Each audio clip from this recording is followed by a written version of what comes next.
স্বাগত জানাচ্ছি ইন্ডিপেন্ডেন্ট টেলিভিশনের প্রতি কার্যদিবসের আয়োজন ব্যবসাপাতি সারাদিনে। এই মুহূর্তে আপনাদের সাথে আছি আমি প্রিমা জামান। বরাবরের মতো জানিয়ে রাখি, আমাদের এই অনুষ্ঠান চলাকালীন সময়ে আপনারা আপনাদের যে কোনো মতামত ও প্রশ্ন পাঠাতে পারবেন SMS এর মাধ্যমে। আর SMS পাঠাতে আপনার মোবাইলের মেসেজ অপশনে গিয়ে টাইপ করুন BIZO, এরপরে স্পেস দিয়ে আপনার নাম লিখে আপনার মতামত বা প্রশ্ন পাঠিয়ে দিন 16232 নম্বরে যে কোনো মোবাইল অপারেটর থেকে। শুরুতে জানিয়ে দেব এই মুহূর্তে ঢাকার পুঁজিবাজারে সার্বিক চিত্র কি দাঁড়িয়েছে। আজ সপ্তাহের তৃতীয় কার্যদিবসে আমরা সকাল থেকে বেশ ভালো একটি অবস্থার মধ্য দিয়ে লেনদেন হতে দেখছি এবং এখনো সেই ধারা অব্যাহত রয়েছে। BSE এক সূচকটি 42.24 পয়েন্টের মতো বেড়ে এই মুহূর্তে অবস্থান করছে 4497 পয়েন্ট। তবে লেনদেনের এই 2 ঘন্টার চিত্রে কিন্তু আমরা দেখেছিলাম এই সূচকটিকে 4504 পয়েন্ট পর্যন্ত উঠতে। BS30 ইন্ডাস্ট্রির ক্ষেত্রে একই চিত্র লক্ষ্য করা যাচ্ছে, 13.20 পয়েন্ট বেড়ে অবস্থান করছে 1584 পয়েন্ট এবং মোট লেনদেনের পরিমাণ ইতিমধ্যে 341 কোটি টাকা ছাড়িয়েছে। হাতবদল হওয়া শেয়ার ও মিউচুয়াল ফান্ডগুলোর মধ্যে এখনো পর্যন্ত দর বৃদ্ধি তালিকায় রয়েছে বেশিরভাগ প্রতিষ্ঠান। 195টি দর বেড়েছে এবং হারিয়েছে 55টি দর। শুধুমাত্র শেয়ারগুলোর ক্ষেত্রে এখন পর্যন্ত 170টি দর বেড়েছে এবং হারিয়েছে 53টি দর এবং শুধুমাত্র মিউচুয়াল ফান্ডগুলোর মধ্যে 28টি ফান্ডের লেনদেন হয়েছে, যার মধ্যে 26টি দর বেড়েছে এবং হারিয়েছে 2টি ফান্ডের দর। এ ছিল এখনকার মতো সূচক ও লেনদেনের অবস্থা। পুঁজিবাজারের বিভিন্ন বিষয় নিয়ে আলোচনার জন্য আজ আমাদের সাথে স্টুডিওতে উপস্থিত রয়েছেন বাংলাদেশ মার্চেন্ট ব্যাংকার্স অ্যাসোসিয়েশনের সাবেক সভাপতি মোহাম্মদ হাফিজ। আলোচনা করব তার সাথে। জনাব হাফিজ, শুরুতে আপনাকে আমাদের অনুষ্ঠানে আসার জন্য স্বাগত জানাচ্ছি। স্বাগত এবং ধন্যবাদ আপনাদের সকলকে। আপনার কাছে আসলে আমার প্রথম যেই প্রশ্নটি থাকবে, আপনি তো 4টি বছর বাংলাদেশ মার্চেন্ট ব্যাংকার্স অ্যাসোসিয়েশনের সভাপতিত্ব করেছেন, আমাদের সভাপতি হিসেবে দায়িত্ব পালন করেছেন। তো আপনার এই 4 বছরের অভিজ্ঞতা সম্পর্কে আসলে আপনার কাছে আমরা জানতে চাইব। আসলে পুরোপুরি 4 বছর না, 3 বছর বলা যায়। 1 বছর আমার প্রিডিসেসর ছিলেন। তো এই 3টা বছর আসলে ক্যাপিটাল মার্কেটের উপর দিয়ে প্রচন্ড রকম কিন্তু ঝড় বয়ে গেছে। 2010-এর অবস্থাটা, তারপরে 11 এবং 12-তে এটাকে সামাল দিয়ে এটাকে উঠিয়ে নিয়ে আসা, এটাকে একটা ভালো স্টেবল পজিশনে নিয়ে আসা, এটা ছিল আমাদের প্রাইম রেসপন্সিবিলিটি। এবং আমার ফরচুনেটলি আমার কলিগস যারা ছিলেন মার্চেন্ট ব্যাংক অ্যাসোসিয়েশনে, তারা সবাই এই মার্কেট সম্পর্কে অভিজ্ঞ, তারা বিদেশে ট্রেনিং প্রাপ্ত, তারা well educated at first, very great knowledge দিয়ে তারা আমাকে সহযোগিতা করেছেন। আমি সবার কাছে কৃতজ্ঞ। এবং তারা যেভাবে আমাদেরকে, আমরা ইসিতে প্রায় বসতাম, ঘন ঘন ইসি মিটিং করতাম, অনেক মিটিং করেছি আমরা ঘোষণা ছাড়াও, বিকজ মার্কেটকে প্রতিনিয়ত আমরা খুব অবজারভেশনে রেখেছিলাম। এবং এই কর্মকাণ্ডের ফলে এবং সাথে সাথে বিএসসিসির পক্ষ থেকে যে সহযোগিতা আমরা পেয়েছি, আমি কৃতজ্ঞতার সাথে স্মরণ করি আমার সব লেভেলে যারা আমাকে সহযোগিতা করেছেন। এবং এই বিসিসিআই থেকে প্রথমবারের মতো ক্যাপিটাল মার্কেটকে স্বীকৃতি দিয়েছেন তাদের একটা গ্রেট অংশ হিসাবে, যে কারণে তারাও কিন্তু এখন আমাদের সাথে আছেন। তো সব মিলিয়ে ক্যাপিটাল মার্কেটের আজকের যে অবস্থা, এটা কিন্তু ধীরে ধীরে ধীরে ধীরে আরো বেটারমেন্টের দিকে আসছে এবং যাবে বলে আমি বিশ্বাস করি। জি, আমরাও আপনার কাছে কৃতজ্ঞ যে আপনি আর খুব ভালো একটা স্ট্রাগল মোমেন্ট আপনি আমাদের সাথে ছিলেন এবং আপনার কাছ থেকে আমরা অনেক বেশ ভালো কিছু সিদ্ধান্তও পেয়েছি মার্কেটে এবং আপনার অনেক সহযোগিতা আমরা পেয়েছি। তো আসলে এখন এই মুহূর্তে আমি আসলে আরেকটি বিষয় যেতে চাচ্ছি যে এখন পুঁজিবাজারের যে চিত্রটি, নতুন একটি বছরে আমরা এসেছি এবং কয়েকটি কার্যদিবস অতিক্রম করেছি, এর মধ্যে যদি আপনি সার্বিক চিত্রটি দেখেন এই মুহূর্তে যে লেনদেনের গতি পাশাপাশি সূচক, তো কি মনে হচ্ছে যে কোন দিকে যাচ্ছে মার্কেট? আসলে দেখেন, প্রত্যেক মার্কেটের মধ্যেই কিন্তু আপস অ্যান্ড ডাউন থাকে, এটা হবে। নির্বাচনের পূর্বে কিছুটা আনসার্টেনিটি, কিছুটা অ্যাম্বিগুইটি, কি হবে, কি হতে যাচ্ছে, সব নিয়ে অনেক কথাবার্তা হয়েছে, অনেক চিন্তা ভাবনা হয়েছে।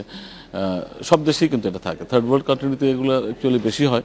তারপর আমি মনে করবো আমরা সেই চড়াই উতরাই অনেকটাই পার হতে পেরেছি। এখন নতুন সরকার গঠন করেছেন, নতুন মন্ত্রীরা দায়িত্ব নিয়েছেন। ধীরে ধীরে এই পরিস্থিতির আমরা মনে হয় আরো অবসান হবে এবং মার্কেটে একই সাথে যেটা সবচেয়ে বেশি প্রয়োজন, আমরা সবসময় বলে আসছি যে এই মার্কেটে কনফিডেন্স দরকার। Confidence primes the most prime role in this market. So এই অবস্থান থেকে কিন্তু আমি বলতে পারি যে কনফিডেন্স লেভেলটা অনেকটাই চলে এসছে এবং সকলের সহযোগিতায় আমরা নিশ্চয়ই পুঁজিবাজারকে আরো ভালো, ভাইব্রেন্ট এবং ভালো অবস্থায় দেখতে পাবো বলে মনে করি। আর 2013 সালের কথাটা যদি একটু উল্লেখ করি, যে 13 সালটাতে আসলে আমরা মার্কেটে কি রকম, আসলে কি আমরা আশানুরূপ উন্নতি হয়েছে বলে আপনার মনে হয়? 2013 সালটা কিন্তু 2011-12 কাজের ফসল। সিকিউরিটি কমিশন নবগঠিত, মানে 2011-তে প্রতিষ্ঠিত হওয়ার পরে তারা যে ধরনের কার্যক্রম গ্রহণ করেছেন, যে ধরনের স্টেপ গ্রহণ করেছেন, আমাদের সাথে রেগুলার তারা আলোচনা করে আমাদের সাথে কথাবার্তা বলে যে সিদ্ধান্তগুলো তারা নিয়েছেন, স্বল্প মধ্য দীর্ঘমেয়াদী যে পরিকল্পনা তারা দিয়েছেন, এটা কিন্তু ওভারনাইট কোনো কিছু আশা করার কিন্তু কোনো কারণ নাই। তখনও বলছি, আমরা এখনও বলছি, এটার রেজাল্টটা কিন্তু আমরা এখন দেখতে পাচ্ছি, যেটা ইন ফিউচার ডেজ আরও ভালো হবে। কারণ ওই যে কাজগুলো করা হয়েছে, ওই যে জায়গাগুলোতে অ্যাড্রেস করা হয়েছে, সেগুলোকে ফলশ্রুতিতে আমরা 2013-তে একটা জায়গায় এসে স্টেবল মার্কেট পেয়েছি আমরা। এটাকে বেশি একটা চড়াই উতরাই কিন্তু হয়নি, মোটামুটি 2013-তে কিন্তু ক্ষতিগ্রস্ত হয়নি। বাট যারা কনফিডেন্টলি ইনভেস্ট করেছেন তারা কিন্তু সবাই এখন লাভের মুখ দেখছেন এবং দেখবেন বলে আমি মনে করি। এক্ষেত্রে কিন্তু মার্কেট গার্ডিয়ান হিসাবে, ক্যাপিটাল মার্কেটের গার্ডিয়ান হিসেবে সিকিউরিটি এক্সচেঞ্জ কমিশন ডেফিনেটলি খুব ভালো তারা কাজ করেছেন। একই সাথে আমাদের সহযোগিতা বা সার্বক্ষণিকভাবে আমরা তাদের সাথে সহযোগিতা করেছি। আমাদের দায়িত্বগুলোকে আমি মনে করি সঠিকভাবে আমরা পালন করতে পেরেছি। মার্চেন্ট ব্যাংকদের নিয়ে কিন্তু অনেক ভুল বোঝাবুঝি ছিল, অনেক কথা বলা হতো এক সময় ছিল 2010-2011-তে, এমনকি অনেক বোদ্ধারাও, বাজার বোদ্ধারাও কিন্তু অনেকভাবে অ্যাডভার্স কমেন্ট করেছেন। বাট ফর্চুনেটলি আলহামদুলিল্লাহ আমি বলবো যে we have come out from that stage and now we are মানে standing in a very strong. Merchant ব্যাংকের একটা অনেক বড় ভূমিকাই তো আমাদের মার্কেটে থাকে, এবং তাদের ভূমিকা ছাড়া তো আসলে মার্কেটটা ভালো রাখা সম্ভব না।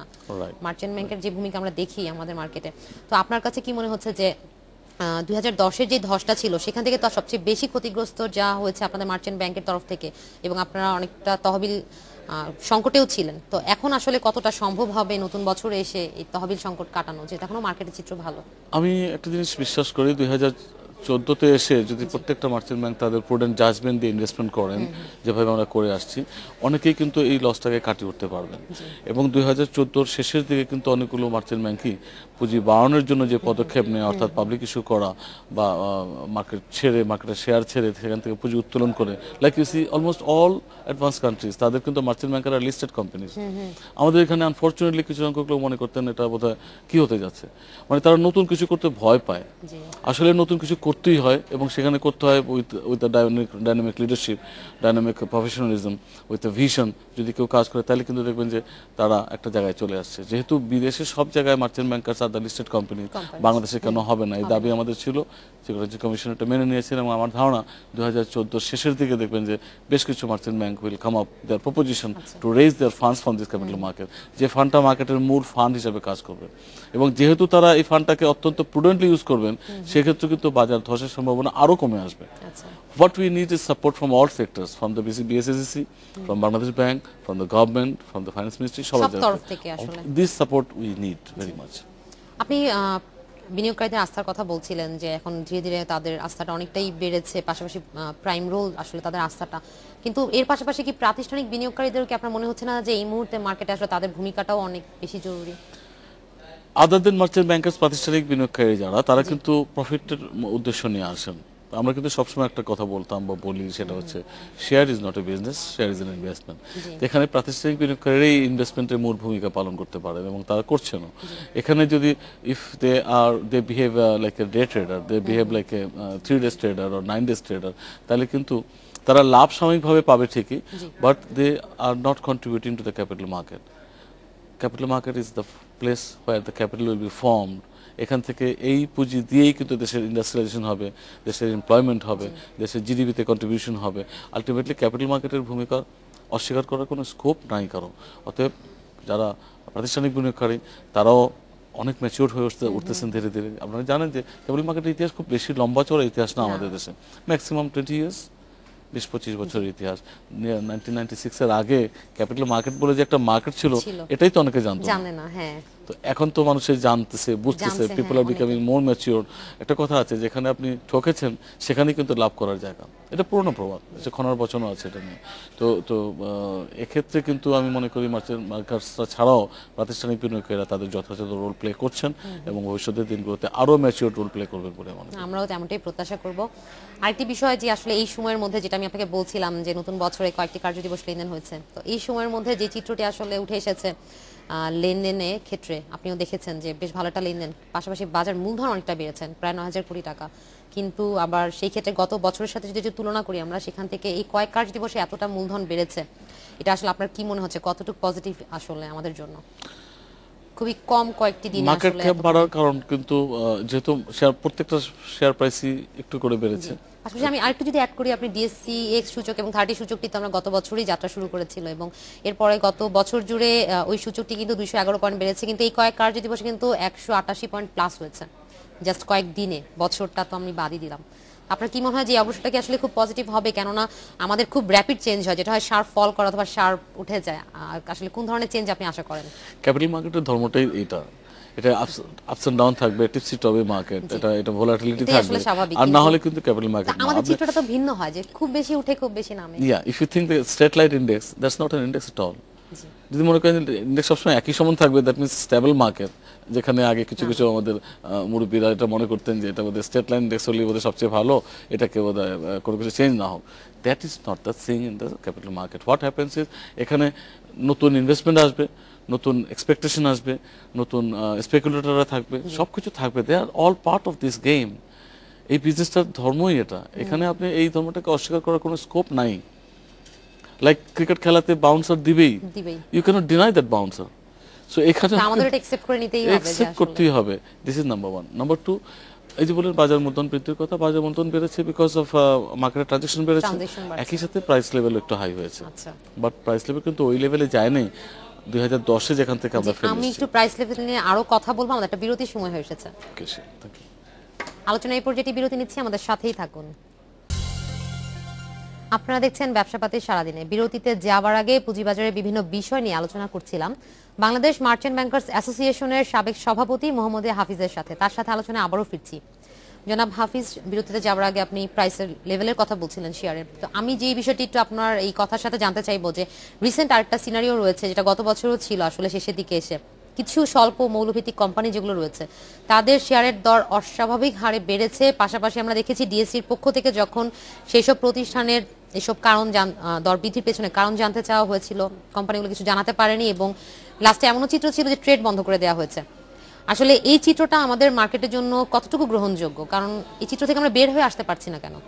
ধন্যবাদ আপনাকে। একটা খুব সময়যোগী এবং ক্রুড প্রশ্ন আপনি করেছেন। সেটা হচ্ছে দুর্বল মৌলভিত্তিক কম মূলধনী শেয়ার। কম মূলধন হওয়ার কারণে যে কেউ একটা বড় চাঙ্কে ইনভেস্টমেন্ট করলে কিন্তু সেটার একটা আর্টিফিশিয়াল ডিমান্ড ক্রিয়েট হয়। আমরা যেটা দেখতে পাচ্ছি, অনেক দুর্বল মৌলভিত্তিক শেয়ারের প্রাইস হঠাৎ করে বেড়ে যাচ্ছে। এটা কিন্তু এখনো এই চিত্রটা টানা থাকে, even now also, even today also there are some company. এক্ষেত্রে আমার একটা স্পেসিফিক সাজেশন, আমি এটা এসএসসির কাছে বলেছি, এখনো বলি, if continuously this sorts of shares, we can identify this sorts of shares. 3 দিন বেড়ে গেছে, 4 দিন বেড়ে গেছে, on the 4th very day you put an embargo, settlement ডেটটা বাড়িয়ে দেন। তখন সেটেলমেন্ট ডেটটা 3 দিনের জায়গায় বা 7 দিনের জায়গাটাকে 14 দিন করে দেন। You discourage by taking actions. তারপরে যদি বাড়তে থাকে on the 9th day or 7th day or the একটা পার্টিকুলার টাইমের পরে সে একটা প্রাইস 100% বেড়ে গেল, তখনই ওটাকে আপনি ইনকোয়ারি দিয়ে দেন। অটোমেটিক্যালি কারা কিনলো শেয়ারগুলো, তখন কিন্তু এই সমস্ত বিনিয়োগকারী যারা এই রং ডুইং গুলো করেন তারা কিন্তু অ্যালার্ট হয়ে যাবেন। এসএসসি কিন্তু দেখতেছে, দেয়ার আর 44 ইস্যুস, যেটা এসএসসি তে কোনো রং ডুইং হলেই কিন্তু ধরা পড়ে সার্ভিলেন্সে। তো আমি বলছি 3 দিন পরে, 4 দিনের দিনই আপনি একটা okay put an embargo, put red alert on those shares, number 1। Number 2, একটা সার্টেন ডেজের পরে put an inquiry that why this price suddenly is going up again. তাহলে হবে কি, এই অ্যালার্টনেসটা, এই নিউজটা সাধারণ বিনিয়োগকারীদের কাছে চলে যাবে এবং তারা they will know that well এটাতে আমাদের ইনভেস্ট করা উচিত না। আমি হয়তো শেয়ারটা সম্পর্কে না জানতে পারি, না বুঝতে পারি, as I am new investor in this market, but security exchange commission তো জানে, ডিএসসি সিএসসি তো জানে, যারা বাজারে সার্ভিলেন্স করেন তারা তো জানেন। তো তাদের এই মেসেজটা যখনই মার্কেটে যাবে, তখন মার্কেটে কিন্তু এই ধরনের কার্যক্রম আস্তে আস্তে আস্তে আস্তে কমে আসবে। এসএসসি অনেক পদক্ষেপ নিয়েছেন, but this is a continuous process, it has to continue. এটা 10 বছর পরেও কন্টিনিউ করতে হবে, নতুন নতুন পদক্ষেপ নেওয়া জরুরি। তখন এই কাজগুলো আশা করি আমরা তাহলে প্রত্যাশা করব যে বিএসসিসির পক্ষ থেকে অ্যাজ এ রেগুলেটর অথরিটি আরো জোর ভূমিকা তারা আরো এই ক্ষেত্রে আরো জোর ভূমিকা পালন করবে এবং আপনার প্রস্তাবনা অবশ্যই আমরা আশা করব যে তারা যেন নজরে আনেন। পাশাপাশি আরেকটি বিষয় যেটা ছিল 2013 সালে পুনর্অর্থায়ন তহবিল নিয়ে আপনিও অনেক আমরা জানি পরিশ্রম করেছেন, তো সেক্ষেত্রে অবশেষে পুনর্অর্থায়ন তহবিল ছাড় হলেও সেখান থেকে আসলে আমরা আলটিমেট কোনো সুফলতা পাইনি এবং নতুন আরেকটি বিষয় যেটা এসেছে যে পুনর্অর্থায়ন ঋণে ব্যক্তিগত গ্যারান্টি, এটা থেকে বাংলাদেশ মার্চেন্ট ব্যাংকার্স অ্যাসোসিয়েশনের পক্ষ থেকে অব্যাহতি চাওয়া হচ্ছে। তো সব শর্ত আসলে সবকিছু মিলিয়ে আপনি কি বলবেন এই পুনর্অর্থায়ন তহবিলের বাস্তবায়ন নিয়ে? আসলে আমি রিয়েলি ফ্রাস্ট্রেটেড এই ব্যাপারটা নিয়ে, বিকজ এগুলো অনেকগুলো শর্তর বেড়াজাল এটাকে আটকে দেওয়া হয়েছে। এখন পর্যন্ত প্রথম 300 কোটি টাকার ভিতরে হয়তো 230-40 কোটি টাকার মতো অ্যাপ্লিকেশন পড়েছে, বা এটা ছাড় দেওয়ার ক্ষেত্রে যে ব্যবস্থাপনা নেওয়া হচ্ছে আইসিবি ডেফিনেটলি কাজ করছেন। বাট এক্ষেত্রে যেটা করা উচিত ছিল, একটা কমিটি ফর্ম করা হয়েছিল যে কাদেরকে ইস্যুটা দেওয়া হবে, মার্চেন্ট ব্যাংকার বা ডিস্ট্রেস বিনিয়োগকারীদের কাছে আলটিমেটলি দেওয়া হবে। Merchant bankers and the broker dealers are the regulated sectors. এখানে যে ধরনের শর্ত জুড়ে দেওয়া হয়েছে, প্রথম থেকে আমি বলছি এই শর্তগুলো কিন্তু অত্যন্ত কঠিন। তারপরেও কিন্তু 200-250 কোটি টাকার মতো অ্যাপ্লিকেশন পড়েছে। ছাড় দেওয়ার ক্ষেত্রে অত্যন্ত মন্থর গতি। কাদেরকে টাকাটা দিচ্ছেন? শিথিল করা নিয়ে অনেক দিন ধরেই বলছেন। টাকাটা দিচ্ছেন কাদেরকে আপনি? যারা মার্চেন্ট ব্যাংকার্স, তারা তাদের কর্পোরেট গ্যারান্টি দিচ্ছে, তারা তাদের চেক দিচ্ছে, তারপরে আপনি তাদের ব্যক্তিগত পর্যায়ে গিয়ে গ্যারান্টি চাচ্ছেন। এর পর্যায়ে কেন এতই কি এটা নেওয়া জরুরি? Do you think that the merchant bankers are going to default by not paying this things? যাদেরকে টাকা দিবে তাদের কাছ থেকে গ্যারান্টি চাচ্ছেন না, ক্ষতিগ্রস্ত বিনিয়োগকারী চাচ্ছেন মার্চেন্ট ব্যাংকারদের কাছ থেকে। মার্চেন্ট ব্যাংকাররা কি লোন দিয়ে বা লগ্নি করে কি ভুল করেছেন? নো, এটা আরো শিথিল করা উচিত ছিল। আমি আগেও বলেছি, এখনো বলতেছি, এটা যদি শিথিল করা হতো মার্কেটে সত্যিকার ভাবে আলটিমেট গোল হচ্ছে আমাদের ক্ষতিগ্রস্ত বিনিয়োগকারীদের ক্ষতি পুষিয়ে আনা এবং সেক্ষেত্রে আপনাদের উপরই বড় ভূমিকাটা। এবং এই শর্ত চাপিয়ে আসলে এত সময় সাপেক্ষ করলে তো আসলে এই প্রণোদনা প্যাকেজ একটি যেটা বাস্তবায়নের জন্য আসলে সবাই তাকিয়েছিলেন এবং আপনারা যেটা যতটুকু চেয়েছেন আসলে তো আলটিমেট কোনো সাফল্য আমরা পাচ্ছি না। দেখেন, একসময় আমি বলতাম, আমার কলিগস মার্চেন্ট ব্যাংকাররা সবাই বলতো, এখন আপনারা বলছেন। Why? Because you also see that these are সবাই চাচ্ছে যে যেহেতু একটা প্রণোদনা এসেছে এটা যাতে এক্স্যাক্টলি সরকারের এতখানি সদিচ্ছা থাকা সত্ত্বেও মার্কেটে টাকাটা আসতে পারছে না বিকজ অফ দিস কন্ডিশনস।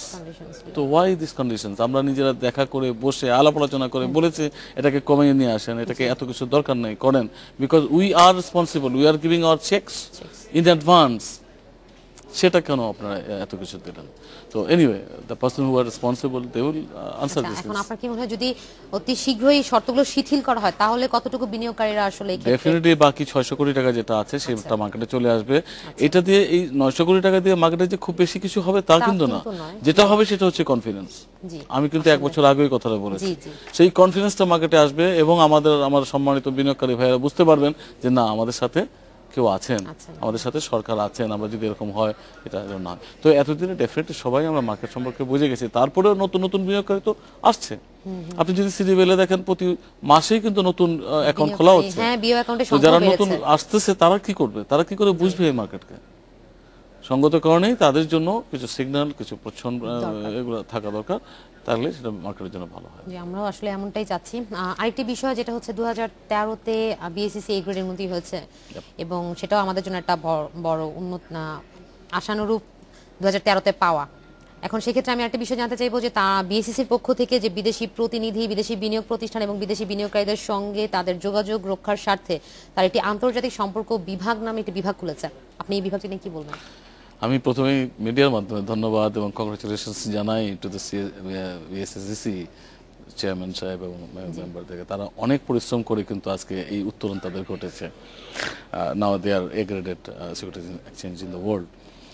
আর অত্যন্ত উপযোগী একটা ব্যবস্থাপনা তারা নিয়েছেন, বিকজ যে কোনো capital market it cannot be confined within the country. এটার একটা শুধু একটা ওয়াইড স্প্রেড এটার অ্যাপিল কিন্তু রয়েছে। তো আমাদের দেশের ক্যাপিটাল মার্কেট কিন্তু পার্টিসিপেশন কিন্তু অনেক বেশি। এখানে বিদেশি বিনিয়োগ আসবে এবং বিদেশি বিনিয়োগ আনার জন্য আমরা কিন্তু বিএসইসির কাছে কিছু স্পেসিফিক প্রপোজাল দিয়েছিলাম। সেই পলিসিটাও আশা করি হয়ে যাচ্ছে এবং এই ডিপার্টমেন্ট করার ফলে তারা they will be in a better position to communicate with foreign investors that how this foreign investors can be more, they feel more attracted to come and join this our capital market. আমার ধারণা এটা অত্যন্ত সুন্দর একটা ব্যবস্থাপনা নিয়েছেন এবং আরো ওই যে বলছিলাম দিস এ কন্টিনিউয়াস প্রসেস। তো বিএসসিসি-কে আমি আন্তরিকভাবে ধন্যবাদ জানাই। জি, আমরাও অত্যন্ত খুশি। আপনাকে আসলে অসংখ্য ধন্যবাদ আমাদের অনুষ্ঠান আজকে সময় দেওয়ার জন্য। এখন সময় স্বল্পতার জন্য আমাকে এখানেই শেষ করতে হচ্ছে। ধন্যবাদ আপনাকে এবং দর্শকদের। আজ আলোচনা এখানে শেষ করছি। এই পর্যায়ে নিচ্ছি সংবাদ বিরতি। সংবাদের পর খাতুনগঞ্জ থেকে মতিঝিল অনুষ্ঠান দেখার আমন্ত্রণ রইল।